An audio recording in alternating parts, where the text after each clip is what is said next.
Paz. Es para nosotros un privilegio contar con la presencia del señor Antonio Tejeda, quien está aquí de Antón. Antón, le hemos cambiado el nombre y el apellido 2 veces.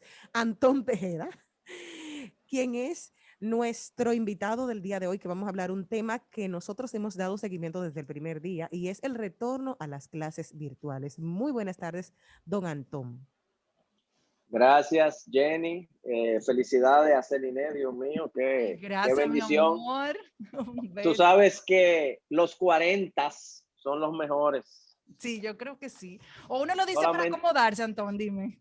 no, ya yo estoy en los 50, si te puedo Ah, decir pero tú que, te ves muy bien, parece de 40.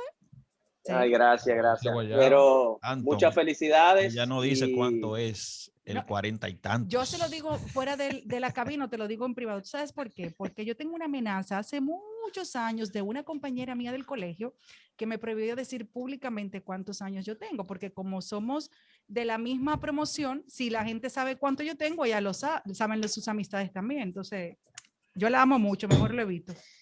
Antón, bueno, entrando cuéntame. un poquito en materia, feliz de saludarte primero que todo y agradecido de que estés Gracias. aquí con nosotros. Háblame un poquito de cómo ha sido este año desde la perspectiva de ustedes, porque hace unos meses estuviste aquí hablando de cómo sería, ya que hemos pasado por ese proceso, cuál es el, el análisis que podemos hacer de la calidad de la educación que ha tenido este año. Bueno, primero, muchísimas gracias de nuevo por invitarme al programa. Saluda a don Charlie, yo sé que tiene otras situaciones, pero Sí, por favor me le mandan un saludo. seguro. Mira, cuando hace varios meses, al principio del año escolar, cuando hablamos, yo les dije a ustedes que el sector educativo privado estaba preparado en gran medida para recibir de manera virtual a sus estudiantes. De septiembre a la fecha, usted sabe que ya cumplimos virtualmente un año en la virtualidad, ¿no? De marzo a marzo. De septiembre a la fecha ha pasado mucha agua abajo de ese puente y te puedo decir que la gran mayoría de los países en el mundo, bueno, se han movido hacia una semipresencialidad, que es lo que quisiéramos que ocurriera aquí en la República Dominicana para el sector educativo privado. Y el público también, así lo hemos recomendado, sin embargo no se ha dado. Y ciertamente creo que queda demostrado ya que la educación virtual no tiene el mismo nivel de efectividad que una educación presencial. Eso sin incluir los aspectos socioemocionales que están sufriendo los niños, ¿no? Por la separación. Entonces, sí, la salud de los niños es lo más importante, definitivamente, y ha sido una curita el tema de la educación virtual, pero creo que ya estamos pasados de tiempo para ir migrando hacia un piloto, hacia una semipresencialidad en los niveles iniciales hasta tercero de primaria, como hemos venido recomendando virtualmente desde junio del año pasado al Ministerio de Educación y a las autoridades. ¿Cómo sería el planteamiento para recordarle a las personas que ustedes están haciendo a nuestro gobierno? Buena pregunta. La Mira, semipresencialidad. sí, yo creo que hay una percepción errónea de muchas personas que creen que se está llamando a un regreso de clase masivo. Y lo que estamos proponiendo es un piloto, tanto del sector educativo público como privado, en los niveles iniciales, o sea, preescolar y hasta tercero de primaria. Y tú dirás, bueno, pero ¿por qué tercero de primaria? Porque en tercero de primaria es donde se concluye el proceso de alfabetización de los niños. Y nos hemos dado cuenta que si bien la educación virtual funciona para los niños un poquito más grandes, digamos de cuarto curso en adelante, para los más chiquitos es muy precaria. Entonces la idea es que sea opcional, o sea, no es obligatorio, sería opcional de parte de los padres, sería gradual, es decir, no es que todos los colegios, todos los preescolares, todo el nivel inicial va a iniciar de manera simultánea, sino buscando áreas donde los colegios ya estén preparados o la escuela estén preparados y tengan las condiciones necesarias. ¿Con qué fin? Con el fin de medir, señores, y ver si en efecto vamos a tener la tragedia que aparentemente se espera de que al abrir los colegios, el sistema de salud de la República Dominicana va a colapsar, aun y cuando el resto de la economía está totalmente abierto, ¿no? Don Antón, le voy a hacer una pregunta difícil, ¿ok? Dice lo siguiente. Vamos. Nos toca, ¿verdad? Me tocó el papel malvado, pues mire, ¿Y así. cuál será? No, pero con cariño, Jenny. Con Sí, cariño y con que Antón amor. es de aquí, Jenny. Súper por suave, favor. pero muy bien. Dicen que había una cierta presión de los colegios privados de cierto nivel económico de que se volviera a la presencialidad, porque a partir de ahora comienzan las reinscripciones para los niños para el próximo año escolar. Llámese que marzo es como el tope de comenzar la preinscripción. Como yo no sé de eso y todavía no tengo niños, no puedo decir si es cierto o no, quería preguntarle a usted qué hay de cierto en esto, porque dicen, hay una presión de parte de los colegios que tienen ese nivel económico, adquisitivo muy importante, que dicen, es ahora, tenemos que volver a la presencialidad, pero es porque realmente están cobrando o van a cobrar el año completo. Y es un dinero que al final, aunque sea semipresencial, se cobra como si estuviesen en clases. Entonces, ¿qué me puede usted aclarar para las personas que es el rum que anda en la calle y tengo una autoridad aquí que me puede contestar? Mira, es una muy buena pregunta, Jenny, y a mí me encantan este tipo de preguntas porque yo creo que los runrunes, como tú le dices, hay que enfrentarlos y hay que aclararlos. Y te voy a contestar la pregunta, que no es una pregunta sencilla, te la voy a contestar en varias fases. La primera es, sí, los colegios en la República Dominicana en febrero inician su proceso de reinscripción. Eso es correcto.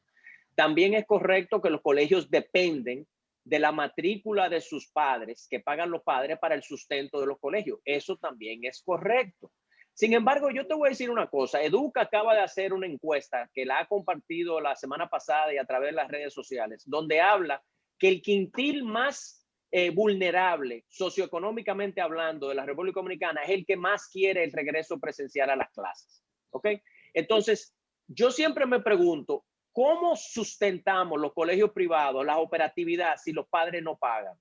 Porque los profesores, como tú dices, están recibiendo su salario completo. Eso es una realidad. Pero yo creo que hay una mala interpretación y te voy a ser muy sincero y muy honesto en este sentido. Los colegios de la élite, como tú dices, privados, no tienen problemas en ese sentido. Sus padres se están registrando porque hay una muy buena comunicación y colaboración con la Asociación de Padres y Madres. Están claros lo que el colegio está haciendo o no haciendo. Y si los padres no están conformes, simple y sencillamente no se reinscriben. Porque recordemos que siempre hay opciones, hay miles de colegios en la República Dominicana. Pero lo que yo no quiero evitar o negar es que los colegios necesitan el dinero. Claro que necesitamos dinero, porque la DGI no espera, la TCS no espera, el Banco Popular no le importa, hay que pagarle sus intereses, a los profesores hay que pagarle quincenalmente. Entonces, todas estas cosas hay que pagarlas. Entonces sí hay una presión en los colegios. Ahora, ¿es esa presión lo que motiva el regreso a la presencialidad? Yo te puedo decir que no. Sin duda equivocarme, te puedo decir que esa no es la motivación, porque los colegios de la élite aquí no necesitan eso. Ahora, nosotros estamos abogando por un regreso a la un regreso voluntario, gradual a la semipresencialidad, porque nos damos cuenta, sin duda, de nuevo, y me repito, equivocarme, de que la semipresencialidad es esencial para la efectividad de la educación. Yo oigo a la ADP hablando, yo oigo a muchas personas criticando nuestro plan y nuestra propuesta de regreso a clases. Y no he oído al primer educador que esté opuesto al regreso a clases que me hable de la efectividad de la educación que está recibiendo ese niño. ¿Quién se está preocupando de la efectividad de la educación que están recibiendo los niños, tanto en el sector público como el privado? Y lo que dice el sector privado, de lo cual yo soy parte, es, señores, conscientemente estamos claros que se necesita un regreso inmediato a la semipresencialidad si nos importa la calidad de la efectividad de la educación que están recibiendo. Y ya hay otros estudios que inclusive hablan y te dicen cuánto vamos a perder del Producto Interno Bruto por la falta de la educación. Por todos lados la evidencia está, Jenny, desafortunadamente está. Entonces ese no es, el dinero no es el motivante. Yo sé que ese es el morbo, que sí, que eso es lo que la gente quiere, pero yo le estoy diciendo que no lo es. Podrán creerme o no, pero esa es la realidad. Buenas tardes, Antón. Daniel Pou desde este lado. ¿Cómo estás? Bien, Daniel. ¿Y tú? Muy bien, gracias. Mira, Antón, yo comparto contigo planteamiento y hay que destacar que si bien los estudiantes de colegios privados necesitan una semipresencialidad, como tú planteas en primera fase, los estudiantes de las escuelas públicas la necesitan aún más, porque hay que decir que los colegios privados desde hace años, y tú lo sabes porque mis hijas estudiaron en colegios privados, mis nietas están en colegios privados, pues ya tenían una experiencia, una trayectoria en una plataforma de doble vía digital. Ahora, si tomamos en cuenta que el Ministerio de Educación, a pesar de todos sus esfuerzos, pudo incorporar muy pocos estudiantes a la educación virtual, que es diferente a la educación a distancia. Si la educación virtual tiene déficits, hay que decir que la educación a distancia tiene más déficits aún. Y yo te lo digo porque yo converso con educadores, yo fui casado con una educadora, o sea, y conozco ese mundo. E incluso lo que prometió educación en inicios, de que aquellos estudiantes que iban a estar recibiendo docencia a distancia, que no es lo mismo que educación virtual, pues iban a tener una suerte de presencias periódicas con maestros que se iban a encargar de ir haciendo las evaluaciones. ¿Tiene una pregunta, señor Pou? Sí, eso no se ha cumplido. Eso no se ha cumplido. Y eso me lo han dicho personas que conocen el sector educativo.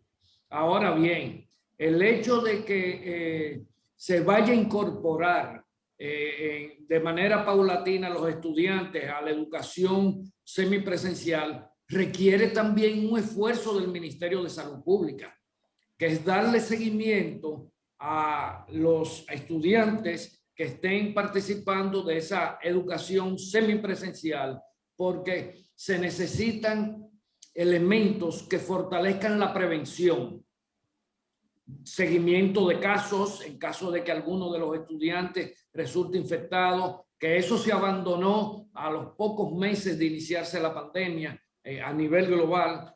Pero ¿tú crees que es posible que se siga retardando el proceso de incorporar a la normalización la educación cuando en términos económicos, como señalas, en lo que se respecta al impacto en el Producto Bruto Interno del país, que hay artículos escritos sobre eso muy interesantes, el país va a terminar con una pérdida mayor de la proyectada?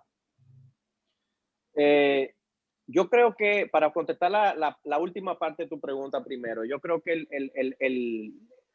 es un hecho que el país va a perder y va a tener efectos económicos adversos por muchos años, que no son cuantificables todavía, pero van a ser grandes, y en este momento lo que queremos es tratar de limitar esos efectos económicos, porque de que van a haber, van a haber. En cuanto a lo que tú comentas sobre la educación a distancia y virtual, mira, yo creo que es muy importante, y yo siempre he querido ser muy claro, es muy fácil criticar y ese no es mi rol. Yo no estoy criticando, yo creo que los esfuerzos que han hecho en el Ministerio de Educación con la educación a distancia, de radio, de televisión y los cuadernillos, es mejor que nada. Yo prefiero que hagan lo que están haciendo a que no hubieran hecho nada y el año escolar se haya perdido. Sin embargo, nosotros en el sector educativo privado, que ya tenemos protocolos, tenemos mejores prácticas, tenemos una propuesta inclusive de seguimiento estadístico, Daniel, de los infectados, de esquemas de pruebas. Obviamente idóneamente debería ser a través del Ministerio de Salud y de Educación, pero todas estas herramientas las hemos compartido con el Ministerio de Educación, y por eso ustedes ven que dicen que el sector empresarial está presionando al gobierno, y el ministro de Educación ha dicho que él no se deja presionar ni del sector empresarial, ni de la ADP, ni de nadie. Ellos toman la decisión que les corresponda. Ahora, el sector empresarial privado educativo ha hecho propuestas que incluyen el sector educativo público. Nosotros deberíamos estar enfocándonos en el sector educativo privado. Sin embargo, todo lo que hemos hecho, todos los protocolos, todas las sugerencias, inclusive de alternar días, grupos, burbujas, todas estas ideas se han compartido para que sean utilizadas con el sector educativo público, porque al final del día Lo que nos interesa es que la educación dominicana eche para adelante. Y nuestra preocupación, Daniel, es que no se retrase más, porque al ritmo que vamos, y si en estos días el ministro de Educación no anuncia que el cronograma de regreso a clases es inmediato, se va a retrasar hasta agosto. Y en agosto me temo que venga otro problema y digan, bueno, ahora vamos a esperar hasta diciembre. Y cuando tú vienes a ver, ya han pasado 2 años. Y nuestra propuesta es empecemos a medir. Otra percepción errónea que hay en la República Dominicana es que, bueno, se van a abrir los colegios y ya. No, no, no. Se van a abrir los protocolos en los pilotos a nivel gradual para ir midiendo. Hay problemas, se cierra y se reajusta la estrategia. Y ese siempre ha sido nuestro norte. Es decir, el sector educativo privado no está diciendo que nosotros tenemos una solución mágica al problema del COVID. Estamos tratando de minimizar los riesgos a través de protocolos muy claros que las escuelas públicas y privadas seguirían. Ahora, hay escuelas públicas que no tienen agua. Bueno, esas escuelas públicas no pueden abrir en una semipresencialidad porque lo básico se necesita. Ya eso sería una pregunta que el dominicano debe preguntar qué han hecho con todos los miles de millones de dólares del presupuesto del Ministerio de Educación ahora y antes con ese dinero, porque por lo menos agua debería haber en los colegios, ¿no? ¿Verdad? Eso es lo básico. Antón, Celine, por aquí. Voy a ser un poco breve y te doy la razón en muchísimos aspectos, porque como madre, de verdad que es difícil uno poder sentar a los niños y más a los pequeñitos a que estén activos en sus clases. Desde el punto de vista mío, yo tuve que recurrir a una tutora privada para que los niños pudieran avanzar, porque el pasado año escolar, honestamente confieso, y tengo hijos aplicados y no aplicados en mi casa, mis hijos no aprendieron nada el año pasado, porque fue difícil para todo el mundo. Entonces, iba a pasar lo mismo, pero no todo el mundo puede hacer lo que yo hice. Yo estoy de acuerdo contigo que debemos comenzar de una manera pilota, pero también en la calle hay muchas personas que dicen, y por ese lado también estoy de acuerdo, bueno, pero si ya esperamos tanto, ¿por qué no esperamos 2 meses más para que empecemos el año en agosto con un protocolo ya completamente diseñado? Se ha invertido mucho dinero en los programas que se está haciendo en la educación virtual y a distancia. El gobierno ha hecho todos sus esfuerzos porque los niños sigan estudiando, pero lamentablemente no todos los padres pueden estar sentados con sus hijos en la casa, como tú dices. Entonces, al final, cuando tú te encuentras con una persona como yo, que está navegando en las 2 aguas, ¿qué tú le dirías? Bueno, mira, yo contesto tu pregunta en 2 partes. La primera, que te voy a dar una anécdota, un ejemplo. La nación más organizada del mundo, Estados Unidos, o una de las más organizadas, tuvo problemas con la entrega de las vacunas, y lo que habían presupuestado que iban a hacer no lo lograron por muchísimas razones. Yo estoy diciendo que el sistema educativo dominicano es así de complejo. Entonces, si vamos a esperar a agosto para empezar a practicar y a ver cómo es nuestra realidad de lo que nos vamos a encontrar, que aún no sabemos que nos vamos a encontrar, entonces es preocupante. Eso es uno. Lo segundo es, yo estoy hablando del nivel de preescolar, o sea, el nivel inicial hasta tercero de primaria, que yo te estimo aquí rápidamente, pudiera ser un universo de 200,000, 250,000 estudiantes, tanto del sector público como privado, de un total de 2.9 millones de estudiantes que hay en el sector educativo dominicano. Es decir, es una pequeña fracción. Y no todos esos 250,000 estudiantes van a tener las condiciones de empezar todos a la misma vez, porque es gradual.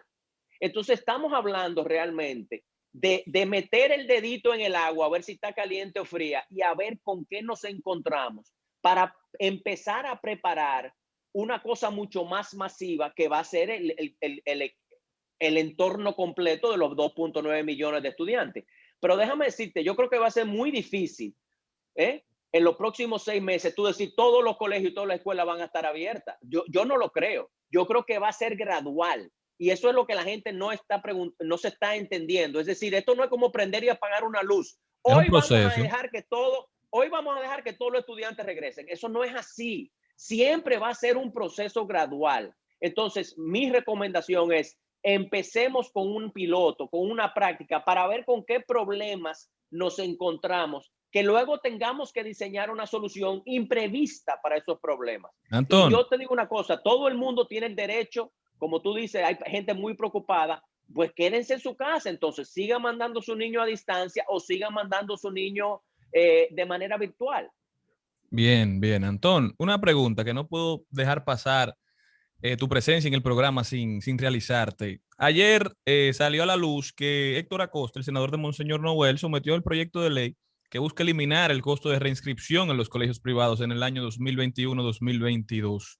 Él hace muchísimas acusaciones, digámoslo así, los llama indolentes, los llama inhumanos, que cómo es posible que todos los años, la misma queja que mucha gente tiene realmente. Y él mismo ha tenido durante varios años. Sí, y incluso yo creo que el director de este programa en un momento dado también trató de someter un proyecto de ley en la misma línea. ¿Qué opinión le merecen a ustedes? Yo quiero que tú le des una explicación a la gente del por qué esto es una necesidad para los colegios poder seguir funcionando, porque hay mucha gente que no lo entiende. Bueno, yo te voy a decir una cosa. Yo vi el titular en el Diario Libre hoy que decía, no sé si lo dijo el señor Acosta, esto es lo que decía el Diario Libre. Hay que ser muy claro, porque no necesariamente porque lo diga el Diario Libre, lo dijo Héctor Acosta, pero lo que dice el Diario Libre es que el señor Acosta dijo que los educadores privados somos inhumanos. Y yo eso lo tomo como un insulto personal. Yo soy un educador, mi familia somos educadores desde hace 55 años. Y yo creo que hay una falta de respeto al educador en la República Dominicana, ya sea del sector público o privado, porque esto es una vocación y se está haciendo una labor social que yo me atrevo a decir que es más importante que la labor que él está haciendo como diputado. Entonces, yo creo que este país necesita empezar a respetar a las personas que están abocados a ayudar y a diseñar la educación de los demás. Yo no te estoy diciendo que todos los educadores de la República Dominicana son más papas que la papita, pero yo te puedo decir que la mayoría lo son. Y la mayoría de las personas, tanto del sector público como privado, son gente muy decente, son cosas de familias que están trabajando en este tipo de cosas. Y vuelvo y repito, cualquiera pensaría, escuchando al señor Acosta, que la educación privada es obligatoria, pero es que yo no entiendo.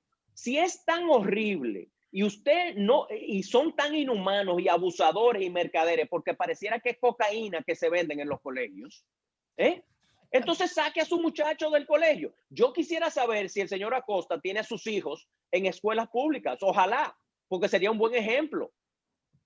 Pero no es obligatorio. Entonces, en los colegios privados se ha demostrado ya, desafortunadamente con la pandemia, son los que estaban preparados para seguir dando una educación virtual. Entonces, de una manera intelectual, olvidándonos del señor Acosta, vamos a preguntarnos, entonces las cosas que funcionan, vamos a ponerle leyes, vamos a ponerle trabas para que no funcione, para entonces bajar todo el nivel educativo de este país a la mediocridad. Eso es lo que estamos buscando, porque yo te voy a decir una cosa, yo creo que ya es momento que el sector educativo privado de este país se haga respetar y diga, ven acá, pero nosotros estamos en un país socialista o comunista, porque si ese es el caso, es bueno decírselo no solamente al sector educativo privado, sino a todo el sector empresarial de la República Dominicana y a los inversionistas internacionales, para que sepamos en qué mundo nos estamos metiendo aquí.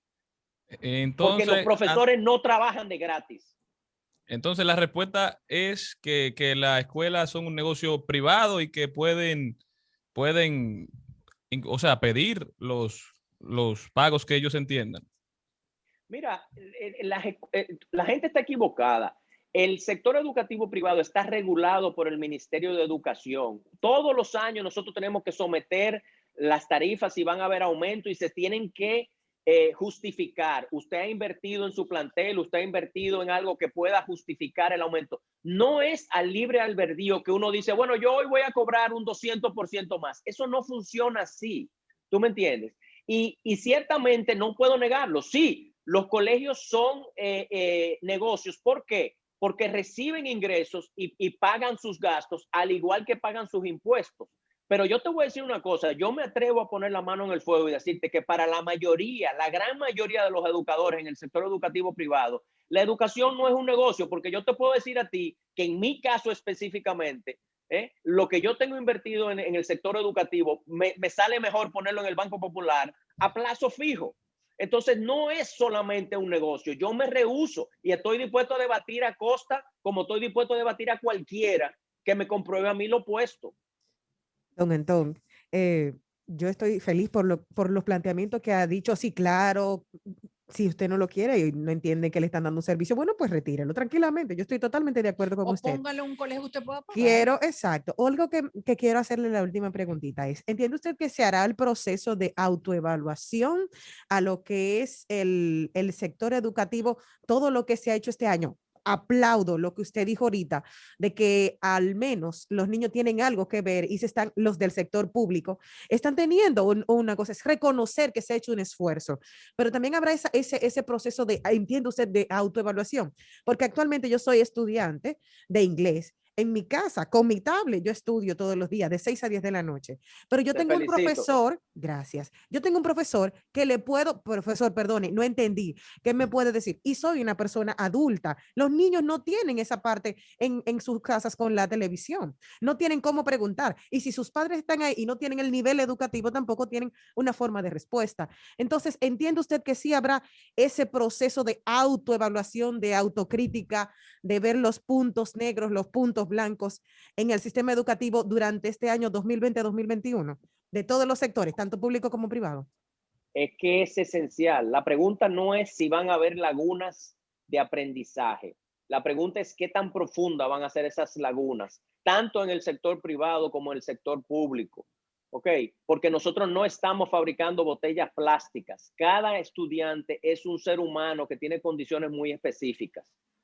Entonces van a haber muchos problemas de aprendizaje y va a haber un trabajo muy arduo de autoevaluación de los niños, de los docentes, lo que se ha hecho y lo que falta por hacer. Y yo te puedo asegurar que en los próximos 2 años, mínimo los próximos 2 años, nos vamos a tener que abocar a resanar todas estas lagunas que se vienen acumulando. Y la idea es tratar de empezar ese proceso lo antes posible. Pero eso es esencial, esencial para poder subsanar los fallos y las debilidades del sistema virtual y del sistema a distancia. Como dijo Celine, hay algunos niños que simple y sencillamente no pueden prestar atención en la computadora o se cansan. Entonces, esos son niños que están teniendo problemas. Vuelvo y repito, y no hemos hablado de los problemas socioemocionales. Es decir, Antón, ahí hay otro aspecto, ¿no? que de hecho esos deberían ser los niños que primero podrían ir a las clases presenciales, porque ustedes los maestros saben cuáles son. Pero en respuesta a lo que le decías a Jenny,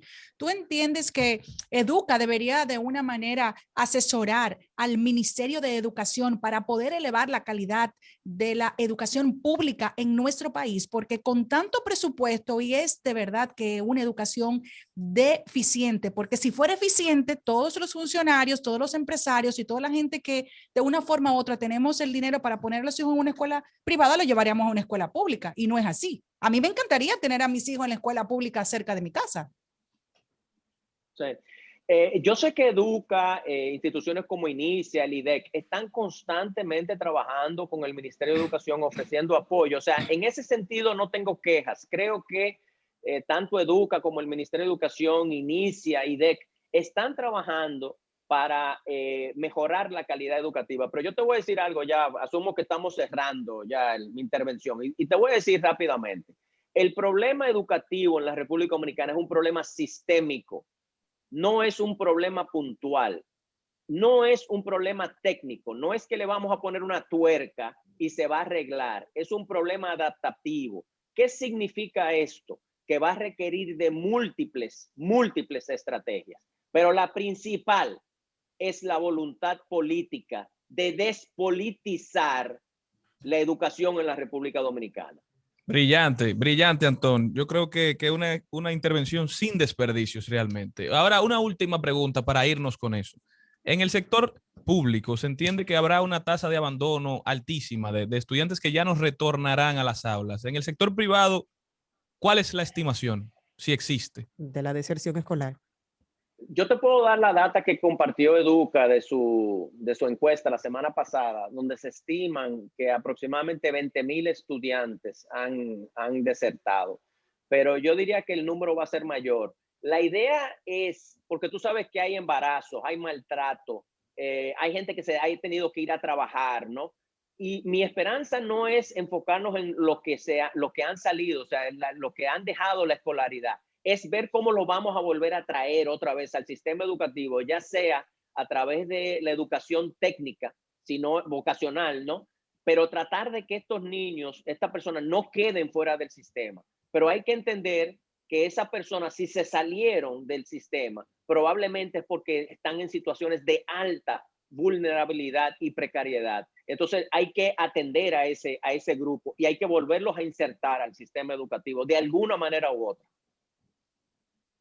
Brillante como siempre. Muchísimas gracias, Antón, por estar con nosotros. Ya saben, señores, lo que ha dicho este señor es muy importante para la continuación de la educación en la República Dominicana. Esperemos que todo pueda ser llevado a cabo de la mejor manera posible. Una vuelta a la escuela de manera parcial, ¿verdad, Antón? Y voluntaria.